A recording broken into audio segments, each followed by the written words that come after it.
Welcome to the Jeremy and Andy Talk Movies podcast. I'm Jeremy. I'm Andy.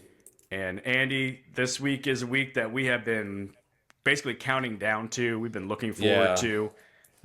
I'm not even going to joke about it being Freaky Friday weekend because it's Weapons Weekend. That's what this it's is. Weapons Weekend. And we said it back when we were talking about our most anticipated movies. This movie had one of the best marketing campaigns maybe Oh ever. yeah. Oh yeah, I would say so for sure. And just an all-time great like three-sentence idea for a movie. Yeah. Uh, One thing that I love about the trailers is that realizing, okay, we talked about the teaser trailer was incredible and how we Yeah. were in. I mean, we were in already, but you see that teaser trailer and you're like, I'm all in. I don't need to see any more. And then you get kind of the regular trailer, and I was always like, man, I wish they didn't even give us the regular trailer. I didn't want to see any of that. What I was shocked by is even that regular trailer in hindsight shows you almost nothing. So Yeah. I just want to start off by applauding the marketing of this movie because Same. it did what we want marketing to do. It got us intrigued and it actually didn't reveal too much. Nope, not at all. A plus marketing campaign, A plus poster. The kind of the tagline for the movie is just the description, like at 2:17 a.m. all the students from blah blah blah, and it's like unbelievable marketing for this movie. Yes, it is. But I bring all that up at the start here to just point out that as I was writing a summary, I was like, man, what I thought this movie was, I mean, it is that, but it also covered it in like the first 5 minutes of the movie is all the stuff that was in the I preview. know. And I was like, oh, we've still got all the rest of the movie to play out. So, Yeah, we've got a 2 hour and 8 minute movie to still unfold before us. right. Here is my attempt at a summary of this one. So, Weapons Yeah. follows the lives of several intertwined characters in a small town that has been upended by a tragedy without answers. One night at precisely 2:17 a.m., all the students of Miss Candy's third grade class ran out of their homes and were never seen again. Now, as various individuals look to cope while others obsess over the incident, the strange circumstances of the event begin to reveal themselves. Andy, Yeah. did Weapons live up to our hype? Oh my gosh, yes. The question is not, is this movie good? The question is like, at what number do I need to choose to say this falls within that, realm of my favorite movies of all time? Top 25, top 30, top 20, I don't know. This was unbelievable. I loved every second of this movie, every decision made in this movie, every performance in this movie. This movie is unbelievable. Against all odds, yeah, Weapons lived up to the hype. Yeah, I think I have a new contender for best of the year. me too. Me too. When I was on my way to the theater, Andy, I found myself giving myself like a little pep talk. And I was like, Jeremy, just remember, there's no way the answers in the movie are going to be as interesting as the mystery they created in the marketing. Don't be Yeah. disappointed. I was like, this is the Lost conundrum, the show Lost. Yeah, you can't. The premise and the payoff have a hard time connecting. Exactly.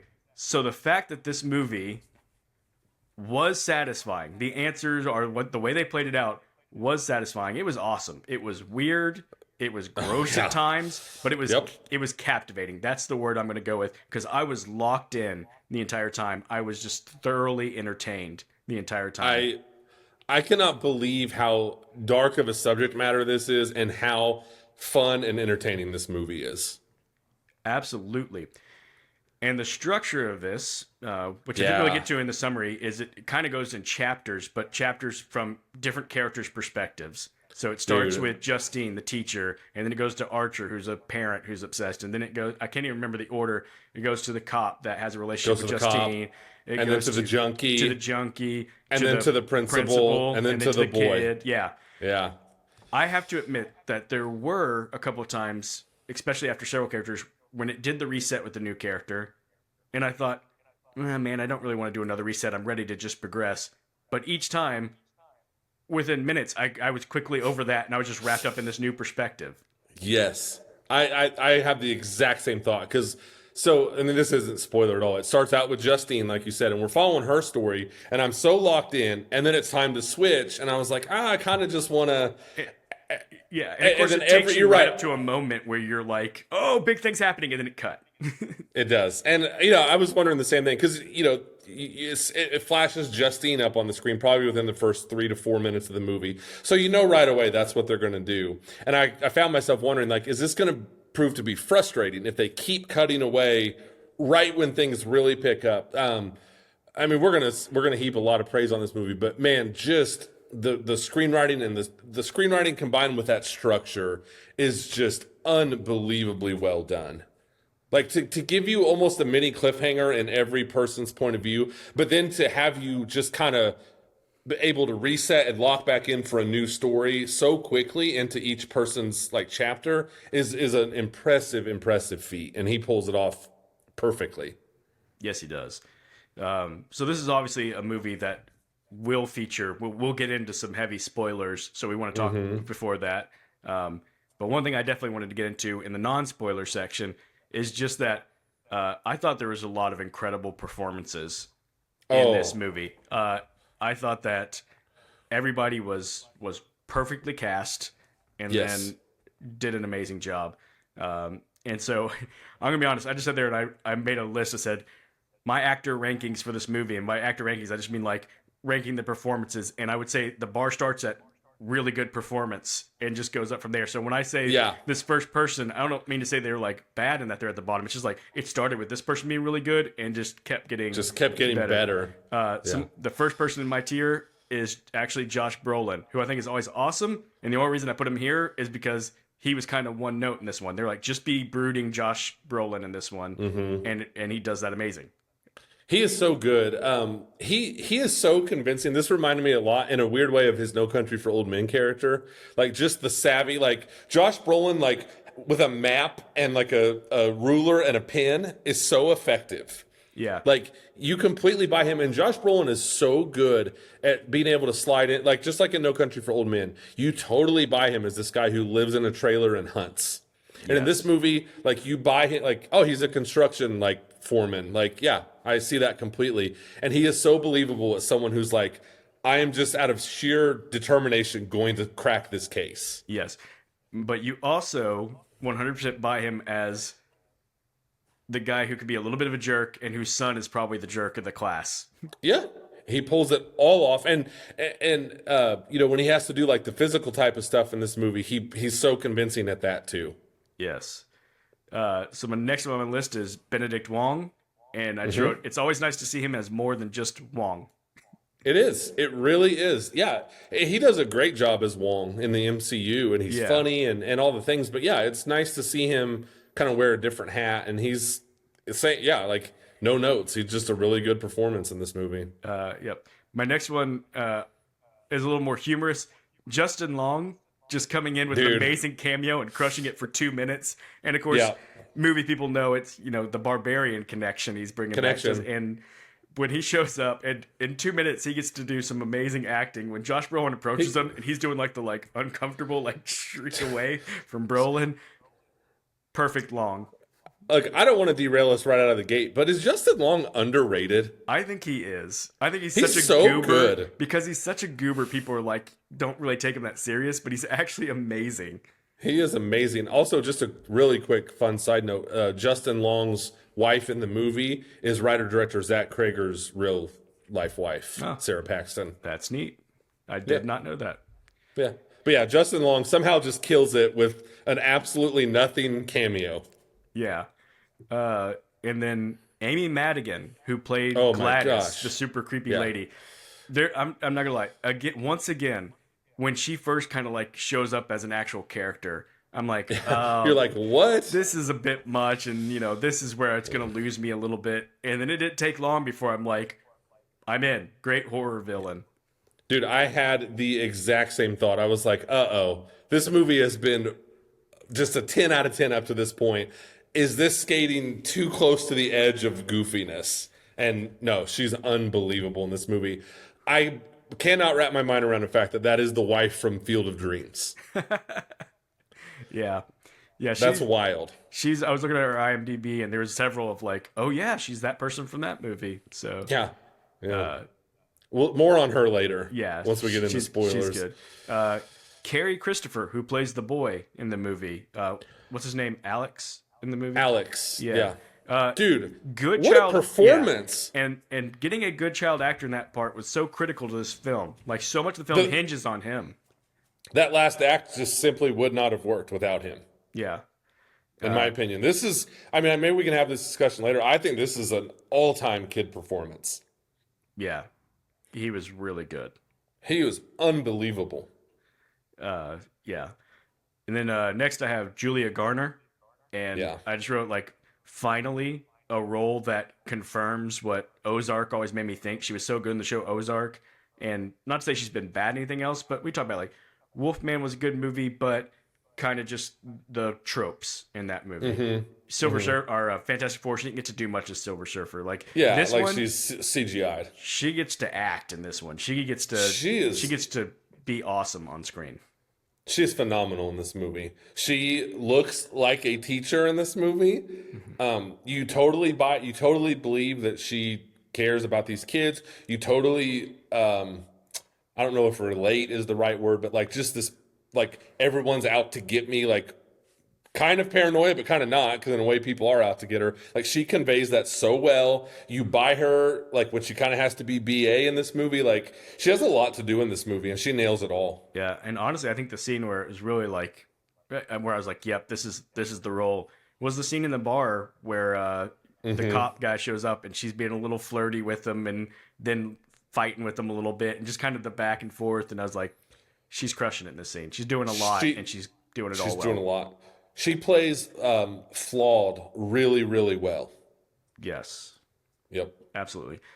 Speaking of that cop, Alden Ehrenreich. Dude, what a performance from this guy. What a performance. So this is one of my guys. I don't think I brought him up on our I Thought They'd Be Bigger podcast, but I definitely had him on my list because he was in Hail Caesar, and I thought was incredible in that movie. Yes. And then gets cast as Han Solo, and I was like, here it is. This guy's going to take off. And then the Solo movie was a notorious kind dud. of like... It was just a dud, It was yeah. kind of, yeah, and it was a difficult production and stuff, and it was like... It lost was money. like people just sort of brushed him off with it. You know, it was like everything associated with it just got brushed aside. And then, you know, he's ended up showing up in movies like Cocaine Bear, and I'm like, this poor guy, you know, he was on the rise. I hate and now Cocaine Bear. And then in this movie, it could have easily been kind of a nothing part, and he just brought so much to it. He plays kind of like defeated, I'm over it guy. He's so good. Well. Yes. Yeah. He is amazing in this movie. Yeah. 10 out of 10 mustache, too, in this movie. Absolutely. The way he is able to make scenes that are actually kind of horrifying, which we can talk about when we get into spoilers. We'll just say there's a scene with some needles. I'll just say that. Yeah. And the way like you're kind of horrified, but you also almost get a laugh out of it is so impressive on his part. He is phenomenal in this movie. So good. We're nearing the top, by the way. I got two more left. The second to top one is Austin Abrams, who plays James in the movie. What a performance. What a performance. I didn't connect while I was watching it that it's the same kid that was in the movie Wolves with Brad Pitt and George Clooney. Yep. This kid's going places. He's going to be big. Like He is good. so good in this movie. He is so funny in this movie. He is and so believable as this junkie. It is. And it's another one of those like parts or roles that could have really derailed the movie. Yeah. Because it's really heavily focused on him for about that mid to late mid section of the movie, and if you're not buying him, then you're really like, come on, I want some resolution here. Yes. All right, and then my top spot is unconventional, but I just had to do this, and it's by way of shouting out this guy, Toby Huss, who plays the police chief. All-time He's heat so check performance from that guy. Yes. It just every moment he's on screen is amazing, and I love him doing the back and forth with Alden Aaron. What? I should stop saying Alden's last name. I'm right. Where he's like, they're talking about the anniversary dinner. He's like, been married a lot of years. He's like, are you calling me old? Call me old? Why would you call me old? He is phenomenal in this like, movie. I'm giving you crap. It's so So deadpan. dry. And then there's a scene in the movie where some information is revealed, and he has to give Aldrin Alden. Alden? Yeah. Alden, he has to kind of give him the stink eye, and he's just so good at that. Yeah, shout out to that guy because he's probably the last thing I saw him, and he's in Maxine. He's the dad in Maxine. He's Yeah. Maxine's dad, and yeah, you're right, just an all-time that guy. Yes. Yeah. So yeah, just incredible acting all around. There is not a bad or even anything close to bad performance Yeah. in this movie. Yeah. And I guess before we get into spoilers, I should also just say Zach Krieger, the writer and Oh director. my gosh, love this guy. Yeah, this is his sophomore effort because he did Barbarian in 2022. He wrote and directed this. Following in the footsteps of Jordan Peele, he was a comedy guy. He was in a sketch Yes. comedy show called The Whitest Kids You Know. And Yes. yeah, is now doing horror movies.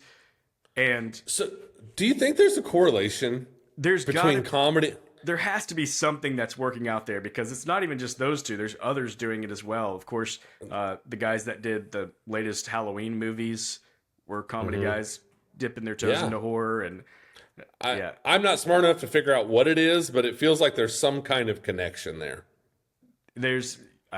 Obviously I think it's the ability in comedy to always look at things from a little different perspective, which is what most humor comes from, taking what's normal and just flipping it on its head. And horror's kind of a similar thing of taking something normal and making it off, but doing it in a way that's, instead of funny, making it scary. Like, yeah, it's, See, I knew you'd be smart enough to figure it out. well, whatever. But really what I thought of with this one is he really directed his butt off in this movie.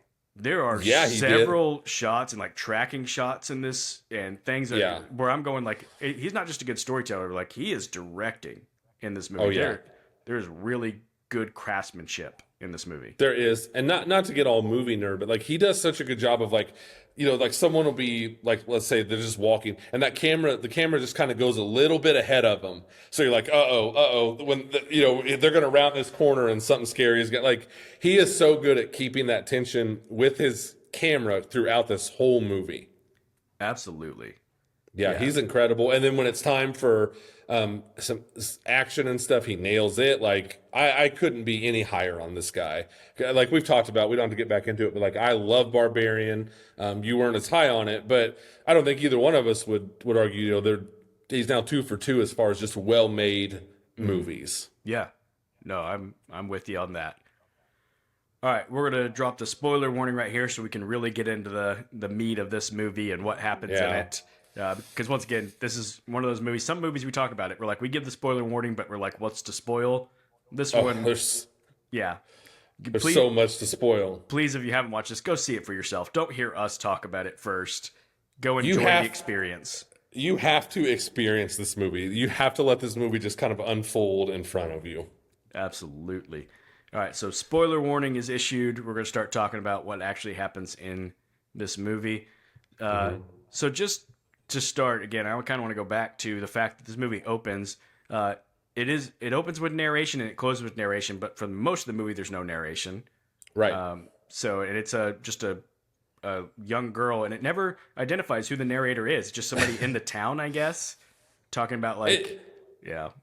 Yeah, it doesn't, and it doesn't matter. It doesn't hurt the movie in any way. But I will say, when on our car ride home, when we left the movie, Molly was like, "Who was the narrator?" I was like, "I don't know. It doesn't matter." Yeah. But the narrator lays out, like we said, everything that you know from the previews, the narrator lays out for you, and it shows you in like kind of montage almost the whole setup of the movie. And By the way, just what an incredible opening to the movie to have that music playing, this narration, and just like the almost like slow motion of these kids leaving their house. Like right off the bat, I was like, "Oh, this is great," because I love how just artistic and just satisfying this is to watch up on the screen. yes. So yeah, we start with I don't think it ever showed in the previews and the trailers that, they always say the thing about this one class leaves, but the fact that there was one boy who wasn't gone. So right off the bat, you're like, oh, okay, like they did keep things pretty well under wraps. I didn't know that there was one boy. I didn't know that either. And so from the beginning, misdirection, like that boy seemed super creepy. I mean, when you're seeing it from other people's perspectives, he's this boy that like doesn't talk and is like just sitting in the back quiet. And of Yeah. course, once you get his backstory, you realize why. It makes Because so much sense. he's basically like a hostage in this Yeah. situation, and he's just being smart and having to like, I just got to go along with it, and I can't bring anybody else into it.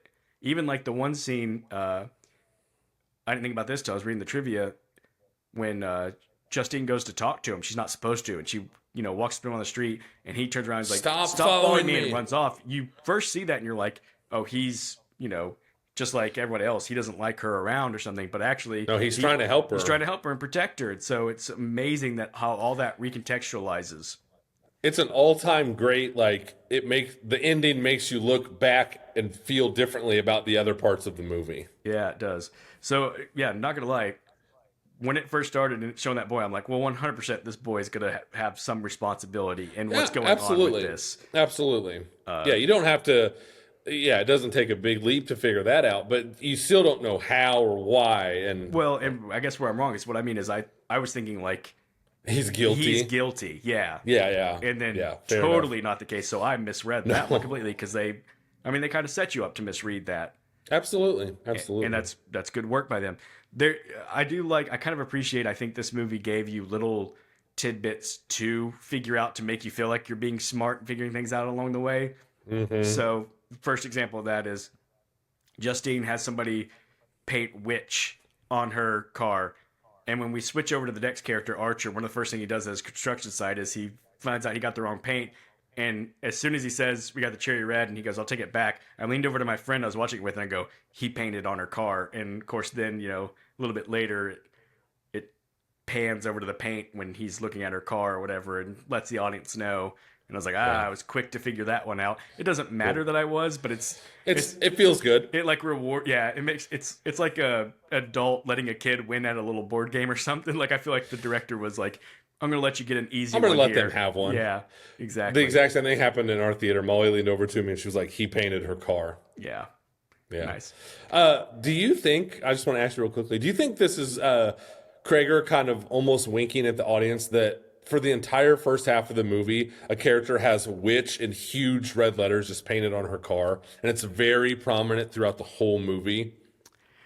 And then it turns out, Yeah, I know we're into spoilers, so I'll just say it. It is actually a witch who's doing all this, Right. And I feel like that's Krager just being like almost having a sense of humor about it. Like, I'm showing you in big, huge red letters because that car is very prominent in the first hour of the movie, and it always is on. The camera is always on the side that says witch. you're right.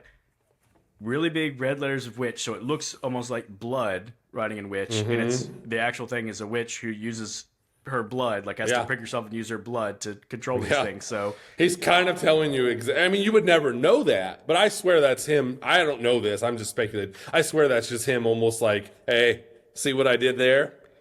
oh, for sure. Yeah. So so we go through the Justine plot line, and that's sort of what I expected the movie to be. I think, which is kind of what's cool is when you flip over to the next characters, you're like, okay, I really expected we were going to be following her the whole time. Yep. And then we go to Josh Brolin's character, Archer. He's the guy that's trying to figure things out, and like you said, he starts doing the map. Yeah. If I have a criticism of this movie when I got out, is I was like, really, none of the cops had that idea. None of them thought to do it. And I was like, I was like, I'm trying not to think of those things because I just want to sit and enjoying this movie. But like, that was a little bit of a.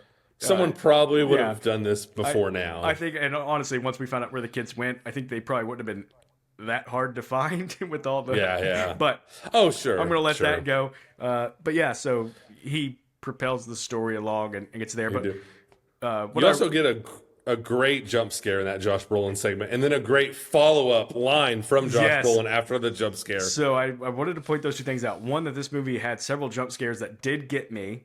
And normally I'm not a jump scare guy, but like they just worked in this movie because they worked really well. Because they were only additive to the movie. You know what we criticize is when movies are built around all we've got are the jump scares. But when this movie's just already working, it's like, hey, I'm also going to show I can just scare you a little bit if I want to. Yep. And then you're right. not condoning profanity, but all-time great use of profanity when Josh Brolin wakes up and shouts what I think many of the people in the theater were feeling, and everybody just Yes. erupted in laughter. That got a huge laugh in our theater. And I'll just go ahead and point this out. This movie does such a good job. Krager does such a good job of writing dialogue. The characters, so many times in this movie, the characters would say exactly what I think the characters should have said. Like, just like, finally in a horror movie, when someone has this weird crap happening to them, they're finally like, what the blank was that? Like, I was so, like, I just felt so heard in that moment. You know, it's like, thank you. Yes, and I feel like each segment, each character that they show, they do a great job of, like I said, revealing just a little more of what's actually happening. Yes. So yes, they do an amazing job of just slowly peeling back the yeah, layers. so they don't just take you up to the same point and then reset. I think that's what would have been frustrating, but because they do actually get you a little It further always each has a time. little forward momentum. Yeah, and so with Justine, it ends with the creepy parents in the house that are like zombified, and that's all you know. And the mom character comes out while she's asleep in her car, climbs in Dude, her car, and clips that was her hair. horrifying. It was. That was so scary. Kudos to that actress for just having one of the all-time scariest walks in movie history. Yeah. And then just huge kudos again to Krager and the whole production design of this movie.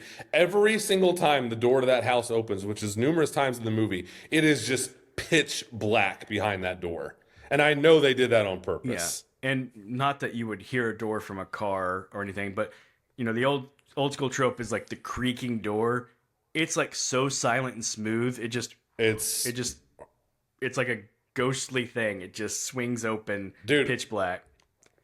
I'm telling you, I'm not trying to be dramatic, but when that door opened in the Justine segment and that lady came walking out, I literally got like the hair on my arm stood up. I was like, oh my gosh, this is horrifying. What is happening? So normally we talk about how people are the worst in movie theaters. I had a really good theater experience. I felt like So did we. everybody So was did locked we. in. And normally I can't see anybody talking, but during that moment when that lady starts walking out, there was a girl sitting behind me or a young lady sitting behind me, and I wasn't even upset, but she had that like she couldn't help herself. She started just going like, "Oh no. Oh gosh," you know, like she was out Yeah. loud like articulating how like freaked out she was, and I was like, I'm totally fine with it because this is the right moment it's like- for it. It's the right moment. And if it's genuine and if you're not just doing Right. it to make noise and get attention. Yes. Yeah. Dude, that was an incredible moment. Yes, and then with Archer, with the Josh Brolin's character, his takes you up to he's confronting. You think the big culminating thing is that he's confronting Justine in a gas station parking lot, and then out of nowhere, here comes the principal character, played by Benedict Wong, and he is crazed and bloodied and chasing down Justine. What an incredible moment. When you can get a scare in broad daylight like that with no like boom, like none of the big like musical cues or anything, just the horror of seeing this guy in a dead sprint run up to her was so well done. Yes. And then, yeah, you're like mid conflict, mid him trying to chase her down still, and then cut to the next one. So you're like, okay, now we got to figure out how we get there. Yeah. Right, and it's an amazing cliffhanger because the Benedict Wong character, this whole movie has just been very calm, and he's kind of the voice of reason, and he's firm but loving with the Justine character, and you're just like, what happened to this guy? Yeah, it's an all-time like, well, I can't wait to see how this all unfolds. Yeah. And then we cut to Paul, and I can't believe I'm saying this. Again, this might have been the first one where I was like, oh man, I hated cutting there. I don't want to go back. I want to keep seeing what happened. And then the Paul section was just, it went up a level, actually, I think. Gosh. And his interactions It was with incredible. James, Paul and James together. Well, Do they not need their own spin-off movie? They do, but I'm even skipping over again him interacting with his police chief, who is his like girlfriend's dad, Yeah, and just yeah. all the awkwardness there. But yeah, so then him and James, you said it. There's the scene where he's first off when he catches James, when he pulls up and sees James trying to break into that thing. He's standing on the dumpster. He just very calmly like, "Police, stop!" And James looks over and then just plops down, splats onto that and dumpster. takes off running. He's like, oh shoot. Once again, really well filmed Good action. driving around to, I mean, like, when you think about what happened, he drove like around a couple of blocks and cut him off to chase him down. It's thrilling. It's thrilling the way like Yeah. he films it, and it's I don't know if it's entirely a one shot, but there are long shots, tracking shots Yeah. of him zooming around this traffic and trying to get to him. And you don't even realize it. And when the camera is dictating how you feel, I was tense during that moment because like the camera is set up for this dude to just get sideswiped, and it scared the crap out of me for the police chief. I mean, Yeah. driving, and it doesn't happen. Which is the whole thing. Like, you know, the bomb doesn't explode. That's suspense, and that scene was such a good example of it.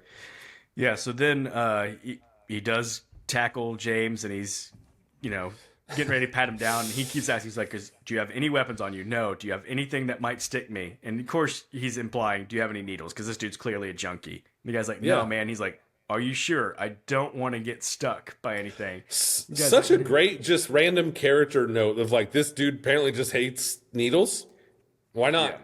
Well, it again, justifiably so, that there's Justifiably, yeah, good, but it's a good reason to suspect that there might be Yeah. needles present here. Yeah. So he reaches into the pocket and immediately, pulls his hand out, and he got stuck by a needle. Needle falls on the ground, and then great quick reaction. Boom, clocks Boom. the kid and knocks him out. And again, big reaction in the theater because everyone's like, "Oh my Same. gosh, that just happened." Same. Then he like he is so good at doing just like the panicked just loser, and he's like, oh crap, my dash cam. He pulls the plug on it, and it's like, this is phenomenal. I don't know what this has to do with anything, but it's phenomenal. Right. Just as an aside, I gotta say, I mean, he might have gotten a slap on the wrist for that, but surely they would have some grace for Yeah. a cop if, in that scenario, a junkie's saying, no, I don't have anything, and he gets stuck with a needle that could be, like I said, could have any of the diseases he asked the kid about later, and you get mad and just react and punch. Yeah. I don't know. I'd like to think a cop would have a little leeway with that, but in any Sure. case, he freaks out and lets the kid go. And so that he's paranoid, and we get later he sees the kid walking. So he goes and talks to the police chief, and he basically says, like, If this guy will just stay away, this will all go away. If nothing comes up within about a month, it will get recorded over and you'll be fine. But yeah, if it does come up, basically You're in big trouble. You're in big trouble, and I can't help you. So then he walks out, and there's the kid. Dude, that was such a great. I thought I told you to get out of here. And I think he drops a couple F-bombs and he takes off after him, and then we get a cut to James. Okay, let's tell his story now. And James is. I don't even know where to start with James. This dude is like straight out of a Quentin Tarantino movie. It's like it feels very like Pulp Fiction-y almost to me. Yeah. Hilarious scenes of him walking around talking to somebody on the phone, presumably like a family member, and he's just lying. I gotta have clothes to start this job. Yeah, just lying his butt off, and it's great while checking every car door he That's walks what I was past. gonna say. Yeah. Also, just another well-directed scene of him talking and lying and trying to open all these car doors. Yeah. But then it leads to him seeing the house of the movie, and it's kind of patched up and boarded up. He notices the newspapers that haven't been picked up, so he's like, this might be a house to ransack. It looks like nobody's home. So I want to talk real quick. That is such and Krager is so good at setting this stuff up. Like the individual chapters are building towards the overall kind of like lore of this story. So by the time that James, is it James? By the time he walks up to this house, because it's been so well built up in the other chapters, you're just immediately like, oh no. Like, I swear in my theater, when you realize that James is going to go into this house, you could hear people like, ooh. Like, that's from good movie making right there. Yeah. And I don't know if it's Krieger and his script or direction, or if it's, credit to the actor playing James. But James, for being such a junky loser guy, he's somehow lovable, and you don't want him to go in that house and get in trouble, Exactly. And then once he's in that house, I thought that was just incredible. The temptation to just like you talked about earlier, just to go jump scare after jump. I mean, in any other movie like this, he goes into that house and at some point a cat just jumps out of the darkness just for a jump scare. And the restraint that Krieger shows in this when he sees the parents just sitting there, like, who would have thought that people just sitting in dark silence would be that? I mean, I guess it sounds scary when I say it that way, but like, so scary. When he sees those kids in the basement, that is an all-time great, like, holy crap, but also like, oh my gosh, that is so scary moment. Like, I loved everything in that house. It's such a huge reveal, because at that point you don't know if you're ever going to have an answer for the kids. You don't know if you're ever going to see them. You don't know where they are. And when it reveals unexpectedly, oh hey, all the kids are in this basement, and you're like, oh my gosh, that's where it is. But your next immediate thought is, oh my gosh, why does it have to be James that knows? James is never going to be the hero that solves this. Yes, Krager takes you on such an amazing ride in this movie because you're like, awesome, the kids are alive. Oh no, it's the burnout junkie is the only person who knows. Like, and I guarantee that is exactly how he wanted you to feel. Yes. It is just masterful filmmaking. Yeah, and then it leads to he just ends up, he does ransack the house, steals all their silverware, goes to the pawn shop. And yes, but real quickly, can I just point one really cool thing out? Yeah. There's an amazing shot where he sees the parents, he sees the kids, he goes back upstairs. He's kind of like, whatever, like they're all just sitting here. And he is standing up, and you see the parents in the background on the couch. He bends down to get something or to ransack. He sits back up, and the mom's just gone. Yeah.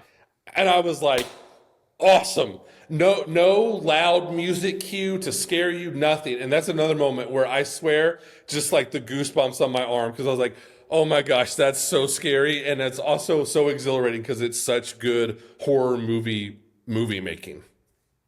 You're right. Absolutely. That was a great moment. I'm glad you brought that up. It was a great moment. Yeah. So then he's in the pawn shop and he's getting his little bit of money and he looks up and he sees that there's a $50,000 reward for information that will lead to finding these kids. And that's where he's like, you know, great filmmaking again. It's like zooming in, and of course, as an audience, you connect immediately, but it takes him a second.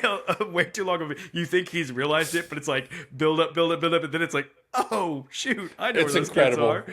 It's incredible. And then his performance just goes to the next level when he calls the police station. Yes. And you're like, again, as an audience member, you're just going like, oh my gosh, the police are never going to believe what he's saying. So it's like, not you gonna... sound like such an idiot. Like, I just do not like police stations, man. So like, if you could just meet me somewhere and give me the money. And it's so funny, like in his drug fueled mind, he just literally thinks they're just going to hand him $50,000 immediately. Right. Like, honestly, it's actually, if you really wanted to get deep about it, which we don't have to, it's really kind of a sad character and probably a pretty accurate description of addiction, where he is just literally so desperate to get his hands on money so he can buy more drugs. But we don't have to get into all that. Right. So that's when he decides to walk to the police station to get his money, and that's where we pick up where we left off with Paul, the cop character, seeing him, chases him down, and he tells Paul, you know, I know where the kids are. They're in this house. And they go there. And he has the great line when Paul's getting ready to go up to the house. He's like, hey, man, how do I know you're not just going to like take the money for yourself? The best part is before he says that, he goes, not to sound rude or anything, but... And Paul just, again, the greatest, just like defeated, I can't believe this is what my life is and I'm dealing with this look on his face. And in the meantime, he's also been stabbed in the face with 3 needles. Oh, yeah, I forgot to bring that part up. Yeah. And then they have an amazing conversation where Paul's like, you don't have AIDS, do you? And he's like, I don't know. Like, I don't think so. I'm not even kind of doing it justice. Like, their chemistry is unbelievable. Yeah. And Paul just with the all-time, like, oh my gosh, what is my life? And, you know, it's at this moment, like, when you learn where the junkie was, and then when him and Paul met, like, between those 2 segments, that's when not that I didn't, like, I was fully in, but I was like, man, all the puzzle pieces are falling into place so nicely right now. Yes. So Paul goes up to the house. Think we get the creepy door open again, and he enters. And then we cut to, that was daytime, it's night, and James is still just sitting in the back of the cop car. Just He's so agitated. yes. It's so great. And then it ends with Paul coming out of the house aggressively, running, Dragging him into the house. yeah, dragging him into the house, and Another just phenomenal cliffhanger where you're like, so at this point, we know this house is where it's all went down. We don't know what went down yet, but we know this house, there's huge trouble. And now there's 17 kids, a cop, and a junkie all trapped in this house. So it's like an all-time great cliffhanger to go on to the next segment. absolutely. And the next segment is the Benedict Wong segment. His character, the principal, named Marcus, I think. Yes. Yeah. So we cut to him, and this was the main one where I was like, man, I don't want to cut back to him. We were having so much fun with Paul and with James and these two characters, but this is where again the story really starts picking up more so with each Yes. one because Well, this is where we really figure out what's going on. yeah. So And then in the next segment, we're shown. yeah. So it kind of begins with him talking to Justine and her insistence that something weird's going on with the house and the parents, and he's got to reach out to them. And, she wants to report him to child services or whatever. So he goes, how about I invite him into my office? And that's when Gladys shows up for that appointment and explains that she is Alex's aunt and she's there taking care of the parents. But she is odd. Of course, we recognize her, like, people have been having like flashes and visions of this character and her very her very distinct look, I'll just say. Do you know what? I hate to admit this. I did not piece together that was who these people keep having flashes of. And I think maybe it's just because I was so locked into the movie and I was so in my own head trying to figure out like what in the world is happening right now in this segment. And I didn't even think about it till later on. Yeah. All-time terrible wigs that this lady is wearing. Oh my with the gosh. super high cut here and then the hang on the sides. Just uncomfortable to look at. I was going to say, what an unbelievable choice to straddle that line between making this character look like Bozo the Clown, basically, but also somehow being willing to take that risk of like, we're going to straddle that line between just stupid and weird and scary. And man, they ride that line so well. It's like, in my theater, you're almost getting like the uncomfortable laughs. Yeah. When she walks in. And then I think they were really smart to play into it by having Benedict Wong's secretary like kind of give him the weird looks. Yeah. So like it almost like that was their way of like acknowledging like, yes, we know this lady looks ridiculous. It's okay if you're laughing right now. And him having the great line of like, we've never met before, right? He's like, because I think I'm sorry to have to ask. Yeah, that's just amazing. Yeah, but I think if movies have taught us anything between this and No Country for Old Men, it's that bad wigs are terrifying. They are terrifying. Yeah. They are. If you want your horror movie villain to be scary, give them a bad wig. Yeah. So yeah, then I mean, she's just like clearly off. She's this very odd character, very off-putting. But at first, you're like, yeah, you don't know how to take her. She's very eccentric at first. Doesn't really seem scary, just uncomfortable. Yeah, kind of big personality, and then later we get I might be missing something in between, but we get Marcus at his home, and she shows up at his house, and that was when I was like, "Uh-oh, this is not going to go well for anybody." And he's actually making the smart decisions, being like, "Sorry, I just can't help you right now." And then his partner is the nice guy who's like, "Hey, of course we're gonna help this little old lady. Come in and get a drink of water." And she comes in again, still being awkward by just being like so over the top, like, "Oh, I love your house," and "Oh, this is great," and "That's great," and then doing the terrible fake cough, like, "Oh, I need that water," and "Can I get a bowl of water?" And Yes, she's like, "A bowl?" She was like, "It's just my thing." I did love her dialogue though. She's like, "I don't even try and explain it anymore. It's just my weird thing." Yeah. But you know what? Like again. I have such admiration for the risk that Krager's willing to take, where he is just asking you to accept this ridiculous scenario. But there is a part of you that's like, sometimes, we've all encountered strange people, and sometimes you really just don't know what to do except do what you would normally do. And it's like, yeah, I guess I'll just have to continue to be nice to this person. So like, it didn't take me out of it at all. No, and I mean, that was really the premise of particularly the first half of Barbarian, which I did love, where his whole idea was basically like, how many red flags can a person ignore, in a situation, Yes, and that's what he's kind of doing in this scene. It's like it is uncomfortable exactly. and awkward, but it's like, at what point would you, if this was Yeah. real life, just be like, this is an odd person, and I'm trying to be nice, versus just saying, hey, this is too much. You just gotta get Like you out got of to get here. out. And I don't blame him for sticking with this because he's so good at it. I Right? mean, Yeah. that first 20 minutes of Barbarian is captivating, and it's just two people talking. Yeah. And just like in Barbarian, which I mean, in spoiler for Barbarian, it turns out that Skarsgård is a good guy, but he's obviously wanting to. He wants you to question that. But it's like, just like Skarsgård in that, the old woman, she's really not crossing any lines. I mean, she's not doing anything egregious that you'd be like, get out now. But man, he pushes it right up to the edge, and he's just really good at that. Yeah. And then she pulls out And then things just go bonkers. the weird twig looking thing, and they help you out a little bit because Wong says, "Is that my ribbons?" And Yeah, because at 'cause first you're when like, she's- "What is it?" Yeah, that was really smart because when she's in his office, it does show her glance at him. But I'm glad they wrote that line of dialogue because I don't know that I would have caught on to that. Right. And she starts doing her ritual again. The movie does a great job of not over explaining things. She just starts doing stuff, and you just have to like, okay, I guess this is not work. She just cuts herself. Oops, whoopsie me, and starts smearing the blood on it, and yeah, and then she walks Things over. go really bad for the She walks partner. over and just cuts off a piece of that dude's hair, and that's when they start freaking out. But like, it all moves so quickly. Like he's freaking out, but they're not even like, so we got to throw her out. He's just like, did she just cut my hair? And like doesn't even know what to do or what to think. It just Yeah. you kind of freeze up. It's so weird, but it also feels so genuine in a way too. Yeah, Where you're just like, this is, like you said, like, this is so weird. I literally don't know what I'm supposed to do right now.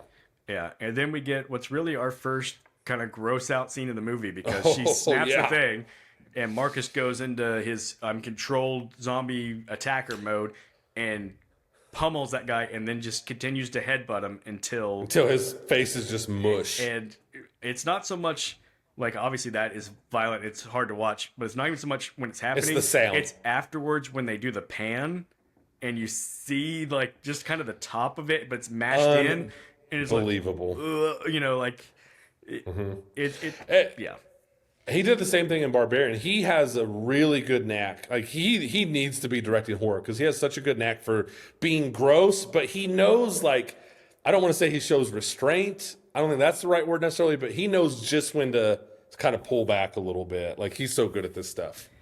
yeah, and And then that leads into just another amazingly directed scene where it's just Wong's feet just running through the town and people reacting to this bloody, crazy guy sprinting through the town.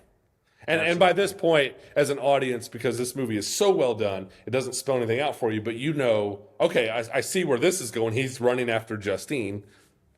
Justine? Is that her name? Justine. No. Yeah. Okay. I'm so bad with names. And then you're like, at this point, I'm just ecstatic because I'm like, this is on its way to being an all-timer. yeah, and so we get caught back up to the point at the gas station where he's attacking her. We see the half of it that we've already seen, now more from his perspective, and then it continues on. And again, Krieger doing great jobs of sprinkling little bits of comedy throughout these intense scenes, because when she runs out of the store and the guy running the register is like, get out of my store, and she's like, are you kidding me? Like, you wouldn't help me? She's so mad at him for not helping her. That's unbelievable. Yeah, but just what a jerk. It probably would be how some guy is running a store, just like, Probably. get out of my Like, store, just and this carnage won't be take this happening in my store. Yeah. It's not my problem. It's so good. So good. Yeah. And then I'm trying to remember how that one wraps up. For some reason, I'm blanking now. He gets splattered by a Yes. car. Yes. Which is, like, we've seen shots like this before in movies, but man, does it work. Like, when it's done well, it works. Yeah. Like, it's the long shot. Like, you're a spectator watching Wong sprint through the streets. And then he just gets creamed by a car. You see it, I believe, right from Brolin's perspective. He's trying to Brolin's chase perspective. him down, and then Yeah. Also, too, just great filmmaking that as an audience, and then that Brolin, the character, instantly recognizes that the principal character is running just like the kids were on the door cam footage. Yeah. Like, You're it's not spelled out for you, but you don't have to work super hard to connect those Yeah. dots. Once again, the pan over to the result of Wong getting hit And his is, head just looks like it was in a waffle machine. it It was like looks, a half-made waffle. or yeah, it looks like a watermelon that got smashed is what it looks Yeah, like. But it's really good. then just a small thing to point out, just because I always think of this, the girl who plays the driver who hit him screaming, and I was like, the obviously cast because of her scream ability, like her ability to sit there and scream. And I always wonder what the casting session is like for that. All right, just bring in our screamers. I want to see who's got the right scream for this moment. You're Yeah. just listening to scream after scream after scream, and finally going, "That's the one. That's She's the one. The panic Yeah. scream I want to hear in this movie." Yep. Yep. But and then we finally get, so now that we kind of fully know what's going on. All the puzzle pieces are now in place, and Yeah. now the last act we're just connecting them. Also, just real quick, great scene too. After Wong gets hit, I keep calling him Wong because I I do don't too, remember what his character's yeah. name. Marcus. He gets hit. That Marcus, thank you. Cuts to the hospital. Brolin's getting fixed up. He walks out, and him and Julia Garner meet up. And I love when directors do the thing where, like, characters who have conflict, like, they don't scream and yell at each other, because we've seen that. It's just kind of like a hey, and then they almost are able to come to this mutual, like, we need to work together, but they don't have to explain that with boring dialogue. Like, it's a really small, quiet scene, but I thought it was really good. I just wanted to point it out. Yeah. Yeah, so then we cut to Alex's story, the boy who's left over Yeah. from, and we see a little bit of his background. And once again, the way it starts, I think they're setting up for him to be involved in the kid's disappearance somehow, because it shows you Matthew, which is Josh Brolin's character's son, kind of bullying him and being a jerk. And I'm like, okay, so he's gonna work with the witch to, like, get back at his classmates or something. But Right. that's not the case. So you see him, you get a little bit of his background, his dad picking him up from school and them having a good dynamic. And Just a loving family. yeah, it does a great job of that. Yeah, he's just a good life. But your Aunt Gladys is going to come stay with us. I don't really know her. I'm going to be honest. I don't think your mom even really knows her. And Yeah. she shows up, and it's super weird right from the beginning. And Just instantly. yeah, And then only gets weirder. yeah, creepy scene of Alex being curious and wanting to look in her room, and that slow pan until you see her in the bed with her wig off and just looking old and decrepit So and good. scary. So good. Yeah. That stuff always works.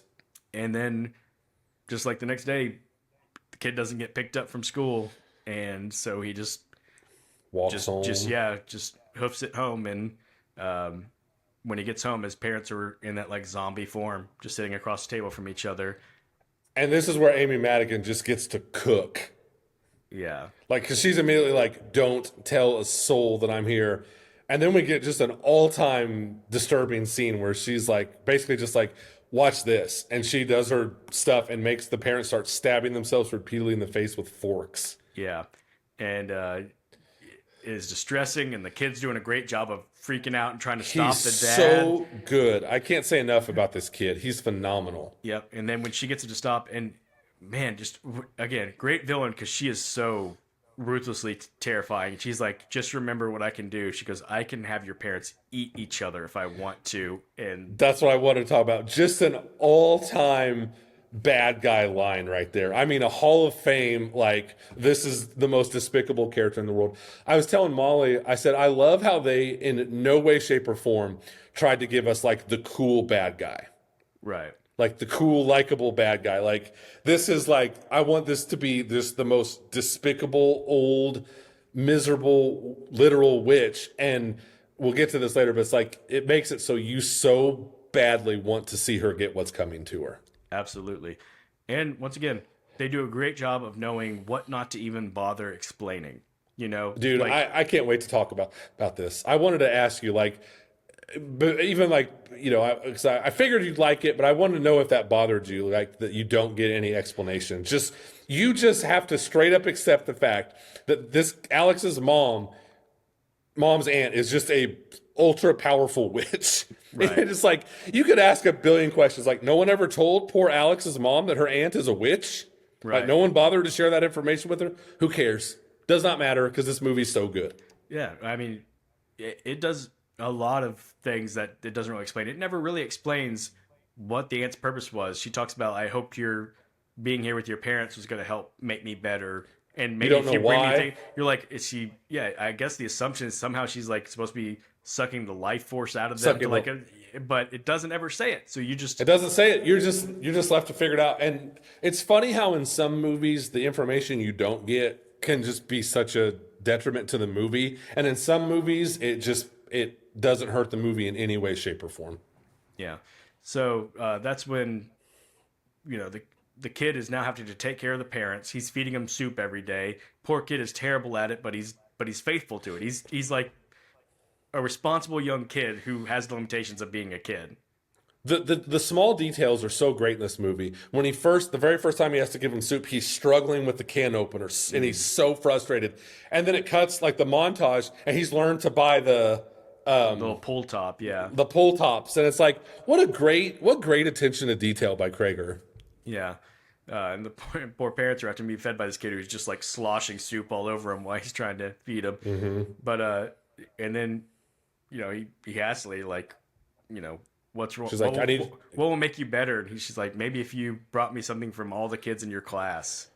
And that's where this kid shines too, because he plays it. He does such a good job of acting like a kid who's playing it cool. He's like, oh, like if you get better, do you think you'll go home?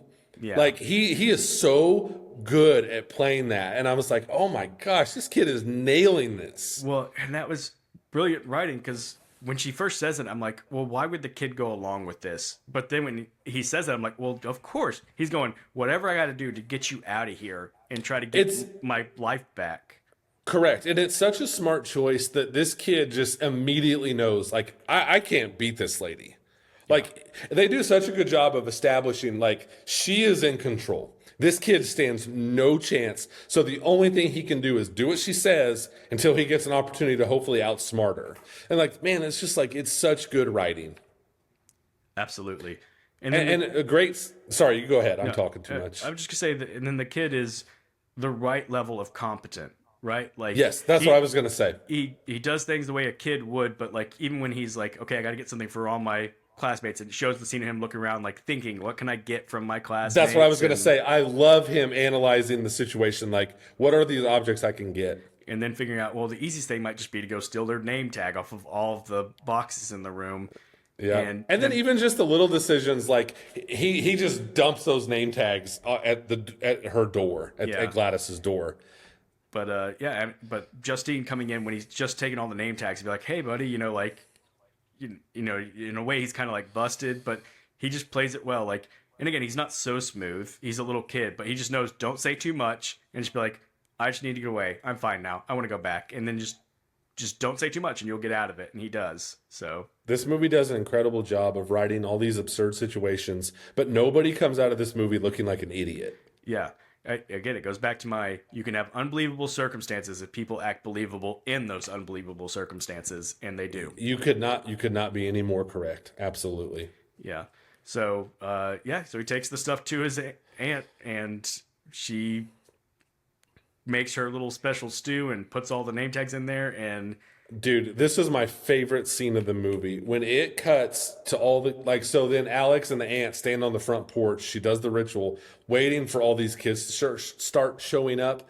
That is unbelievable. It gave me goosebumps just because of how good it was. And this unbelievable, like, loud, brooding score kicks in as these kids are running up. And I was just like a kid on Christmas. I was like, this movie is incredible. And Alex with a great facial expression when he sees the kids, like basically just seeing silhouettes of his classmates starting to come down the street, and his eyes just widen, like, oh my gosh, what is happening?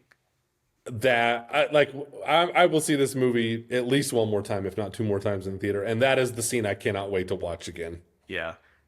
So then we get a little more montage of Alex has got to continue just trying to go about life as usual, but now he's got to buy way more soup and feed way more people this soup as he's got to now take care of his parents and all of his classmates. So good. And then now we're ready for the most awesome final 10 minutes of a movie in a long, long time. Yeah. So then everything kind of converges as Justine and Archer, basically the two kind of main characters, the teacher and the dad, show up at this house. They see the cop cars there, and they're like, "Well, what does that mean? Should we just go away and come back?" And like, I guess we'll go knock still. And then the door opens, and the cop comes onto the porch and does this really great. So good. She's like, "That's Paul." Yeah, So at this point, everything has pieced itself together seamlessly. I mean, just perfectly. yeah. And they go in the house.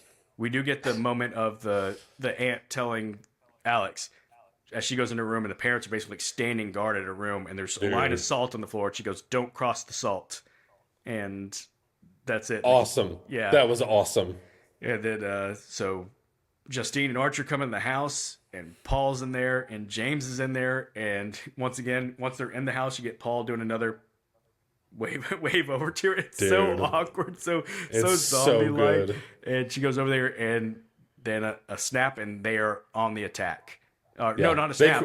They cross the salt. Yeah, So that's one of the coolest decisions that Krager made in this movie is like once you fall under this spell or whatever, you are like a rabid animal, like it's just an instant sprint towards whoever you're trying to get. yeah. And it is incredible.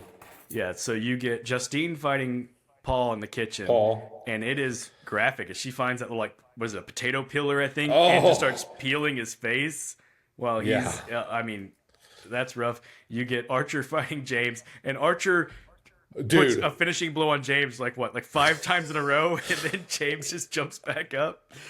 I don't know if any movie, and I'm being serious, I don't know if any movie has ever found a funnier moment in the midst of just the most crazy, chaotic, violent stuff happening.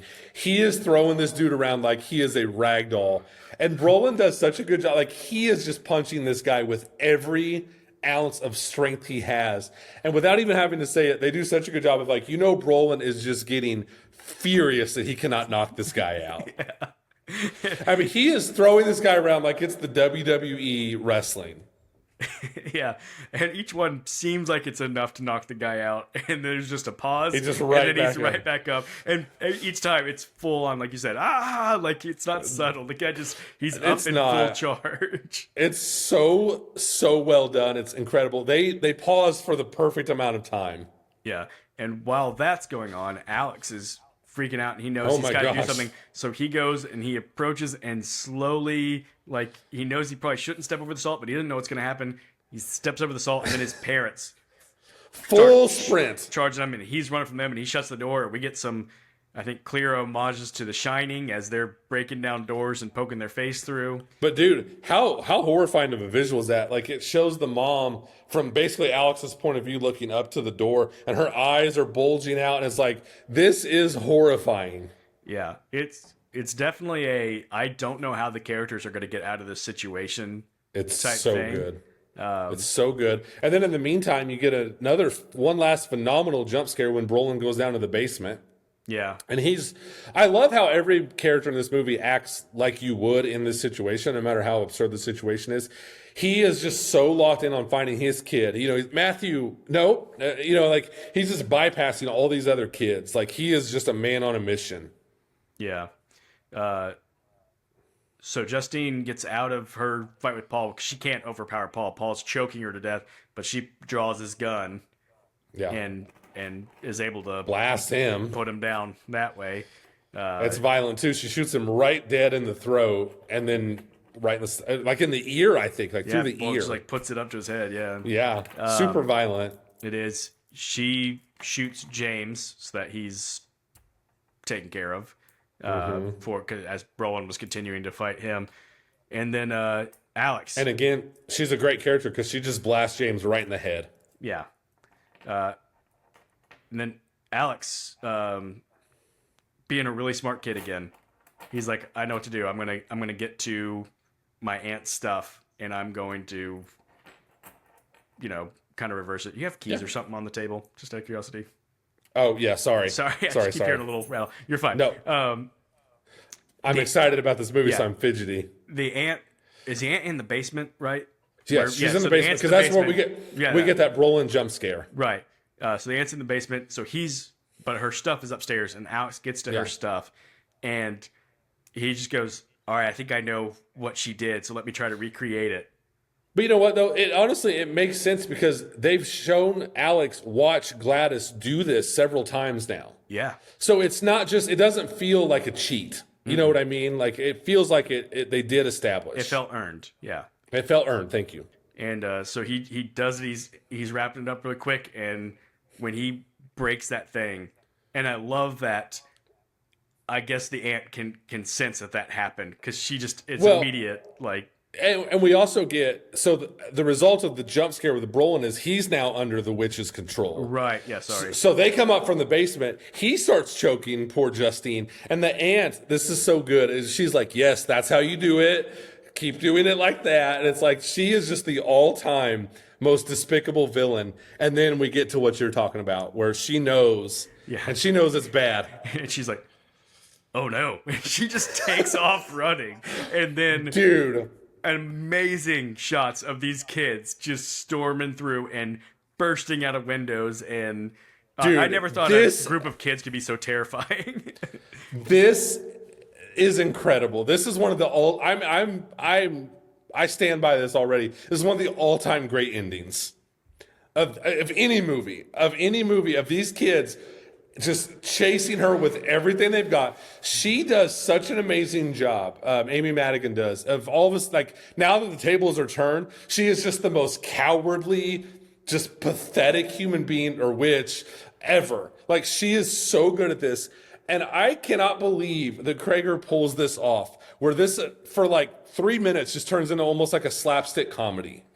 Yeah, or she's running through people's houses and people are like, what the heck? And also all these kids go bursting through houses and I can't believe he made this work. The guy mowing the lawn is one of the all-time funniest moments. yes.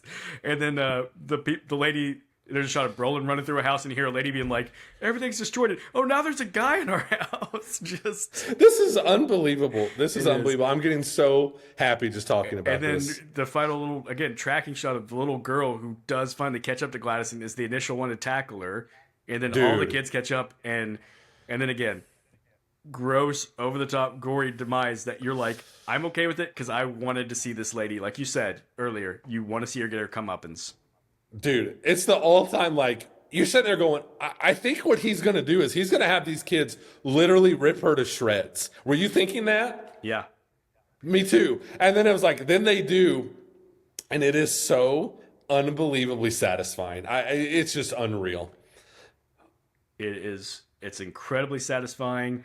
It's not just that part of the ending, but the whole ending just ends up being satisfying. It's so good. It's so good. Obviously, there's characters who died that like not everybody has a happy ending, but for the most part you kind of get the resolution that you want. The kids are found, Justine's now going to be cleared, people are going to know it wasn't her. Archer's got his son that he was tracking down. Like for the most part it is a happy ending, more or less. And he clearly he wanted it to be, because they even throw in the line when they're talking about Alex, like he had to go live with a new family. I heard that his new mom is so nice, like, or something along those lines. Like this other aunt is a lot nicer or something like that. yeah, something like that. Yeah. And it's like, he wants this is his version of a happy ending. Right. And this movie does such an incredible job of knowing like story over. Yes, and I was going to say that like he knows to end it on a good note, even though I'll fully admit, as what did you say this was, like 2 hours and 10 minutes? Yeah, 2 hours and 8 minutes, I think. It could have kept going and I would have been okay, but it was probably me right too. to just end and say you've had enough. Like we're going to stop right there, leave you wanting more. Absolutely. He could have done another montage of all these kids being reunited with their parents.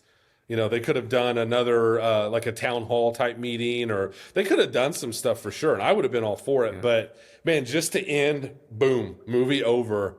And I'll tell you what, when this movie ended, people started clapping in my theater. What really, I guess the big surprise is I'm almost surprised they didn't do some of that montage of kids being back with their family and then maybe them back in the classroom with Justine. And then it would have been kind of a more typical horror thing to last shot is like a hint at, oh, one of these kids is still off or something, and then cut to black. But they don't. They're just like, the story is over. This is the story's done. over. Yeah. And I actually really respect that and appreciate that. I do too. 100 times out of 100, I want to be left wanting more than feeling like we got too much. Yes. Yeah. So, man, what a fun movie. I do want to run I through know. just a little bit of some fun trivia from this one. Because I Sure. said I think the casting was on point in this one, but there was some It was interesting incredible. alternate Very cast interesting. people who were cast at various points that just didn't end up getting to do it. So like Brian Tyree Henry was cast in the Benedict Wong part. I really like Brian Tyree Henry. I think he would have done Yeah, a really good job. I think me too. it's a different energy than Benedict Wong. Benedict Wong, of course, is just wonderfully stoic in his facial expressions. So all those scenes where he's out to be very firm but direct and but loving, like whereas Brian Tyree Henry, I think can have a little more of that like exasperated, like Yeah. I don't know. Look, Tom Burke was originally cast in the Alden Ehrenreich role, the Officer Paul. Tom Burke from Furiosa and Black Bag, who we said we Yep. really like in both of those. Yep. I think that would have been an interesting one. I think he would have also done a really good job. I was glad to see Alden in the park, though. Me too. Me too. I think it ended up the way it should have. And then Pedro Pascal was originally in a part in this role, and I didn't see specifically who, but you got to assume the Josh Brolin. Brolin role. Brolin. It's Brolin.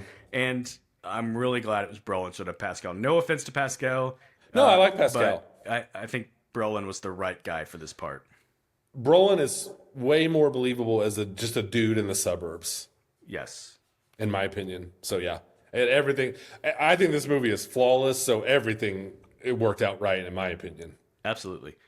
At some point, this film had a chapter devoted to Gladys's backstory. Once again, What a great decision. Would I have been interested in seeing it? Of course. Is it better not having it? Probably, yeah. Yeah, so glad they didn't do it. So glad. Yep. This film was originally going to be released in January of next year. I know. The great response from test screenings convinced the studio to move it up. There's so many things interesting about that to me. One is just the idea that like a movie can be ready to go months in advance of its release. It's always weird to me to think about that, how long movies just sit on a shelf before they're released. Yeah. But great call to release it now. What an overqualified January release this would have been. Oh yeah, yeah. So glad they brought it out now, and I can tell you the box office projections are looking very good for this movie. So Well, I think it's going to be the right call. We'll circle back to that in a moment because I definitely want to hear more about that. And then this one I thought was really interesting is that Archer's son Matthew goes missing at 2:17. Matthew 2:17 in the Bible describes the fulfillment of a massacre of children, the slaughter of the innocents. I'm sure that was intentional. I mean, that's got to be. So that was, Yeah. cool little tie-in there. Nice little tie-in. Just super quick. What did you think about in Brolin's dream sequence when it showed the gun up in the air? That was weird. That was weird. Okay, so here's this. Weapons is a super cool name for this movie. Yeah, it is. And I don't know what would have been a better name, but it is kind of a weird name for this movie. Honestly, that's about the only scene where it kind of like it shows a big weapon in the sky with the 2:17 in this dream, and It's like, a weird choice. kind of makes sense. But you know what? It's almost kind of like your favorite movie, Jaws. Like I remember, I mean, I've watched some of that documentary where they're talking about going through the naming process of Jaws and like all these things that maybe felt a little more like specifically applicable, but they're just coming back to Jaws, just provocative and sounded right. Yeah, Weapons is kind of that way. It has the right provocation, just kind of sounds it right. does. It's perfect. So yeah, I don't know, but yeah, I didn't know what to make of that in that dream sequence. I didn't either. I mean, clearly it didn't hurt my opinion of the movie, but it was definitely an interesting choice. One of those things will be interesting to see, like the internet explanations for like, here's what you missed in this vision of that gun is what it was saying was, I don't know. For sure. But yeah, Rotten Tomatoes, once again, critics really high on it. It's not quite still the 100% it was before the release, but it's at 96% from critics, so still incredibly good. 88% from audiences. My guess is there's some audiences it was probably just a little weird or gross with the violence that I would agree tipped with them that off. completely. But that's still, again, a really good score. All right, Andy, $38 million budget is what I've seen. What are we seeing as the projections? Projections are just in the United States. I don't know about worldwide. 40 million, a 40 million opening weekend, Nice. which is just an enormous win for original horror, for Krager, for everybody. This guy's going to be a big deal. I mean, Barbarian was a $4 million movie. I think it ended up grossing around $40 million total because it had good word of mouth, and it's just kind of a movie that just kept plucking along. So, for this movie to be able to open to 40 million, I think a huge part of that credit goes to the marketing. I do, but I think that Krager is already making and has made a name for himself. Like, clearly people wanted to see this dude's movies, and it was heavily featured in the marketing that is from the director of Barbarian. Yeah. So I mean, this guy's after this movie, this movie is going to be a big success. This guy's going to be a big deal. Yeah, absolutely. Yeah, and I'm totally along for the ride. For sure.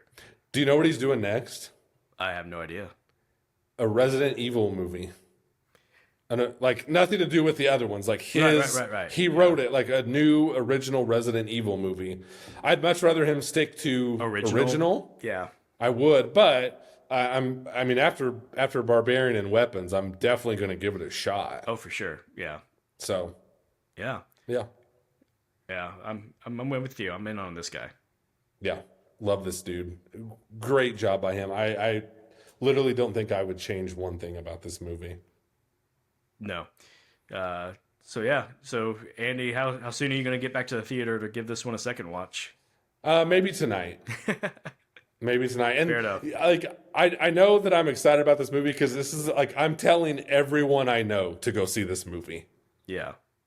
Yeah. Like, so Molly's not on today, but when she was on Bring Her Back with us, she was like, I want weirder. I want like, so after she got home, because we had to go separately to this movie, but once she got home and we were able to talk, she was like, this movie satisfied every horror movie want that I had.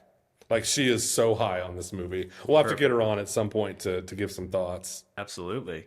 Yeah.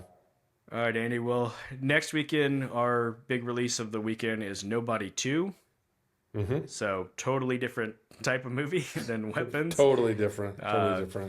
We'll see. Once again, I'm kind of returning to the cautiously optimistic because I like Nobody 1, but I'm not sure we needed a Nobody 2, so we'll see. Right. I mean, I saw the trailer maybe at Weapons. I don't even remember, but I was like, you know what? This looks like pretty harmless fun. Yeah, that's a great way to describe it. Harmless fun. Yeah. That's what I'm hoping for. So I hope it is. Yeah. Well, Andy, we've gone on a long time because we had a lot of good things to say about this one, and it deserved us to take some time. So no regrets. I was so happy to talk through this movie with you. I couldn't wait. I know. I walked out of the theater. We never tip our hand, and I was like, maybe I should just because I don't feel like there's any mystery around. I knew after seeing that movie, I was like, Andy's gonna love this movie, so I almost just walked out and just texted you, just saw Weapons, dude. Like, yeah. But really fun. Go see this movie, people. Yeah, really fun. Go see it. Let us know what you think, and then be sure to join us again next week. Absolutely. Yeah, we'll see you then. See you then.